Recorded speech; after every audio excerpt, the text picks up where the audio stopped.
మొక్కజొన్నలో topper and rise కాంబినేషన్లో వాడిన మొక్కజొన్న ఫీల్డ్ అండి ఇది. వాడి ఒక వారం కావస్తుంది. ఎక్కడ కూడా ఇవి పాతయే కానీ కొత్తవి కావు. చూడండి, పురుగు టాపర్ వాడడం వల్ల పురుగు అనేది దాదాపుగా 15 నుండి 20 రోజుల వరకు కంట్రోల్లో ఉంటుంది. ఇవి చూడండి, పాతవి. ఇవి సైడ్ ఇట్లా నల్ల మరకలు వస్తూ ఉంటాయి, పాతదా కొత్తదా అని కనిపించడానికి. ఈ రైస్ అనేది వాడడం వల్ల భూమిలో ఉన్న ఫెర్టిలైజర్ సమర్థవంతంగా వినియోగించుకొని మొక్కజొన్న ఎప్పుడు కూడా నల్లగా నీట్గా ఉంటుంది అన్నమాట, ముదురు రంగులో. అంటే దాదాపుగా మనం యూరియాను డిఏపి కాంబినేషన్లో వాడితే ఎలా ఉంటుందో అలా తక్కువ కాస్ట్లో మంచి రిజల్ట్.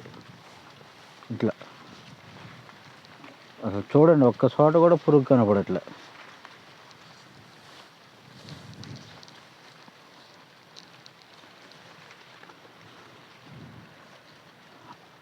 లాస్ట్ ప్రే పర్పస్న వాడారు.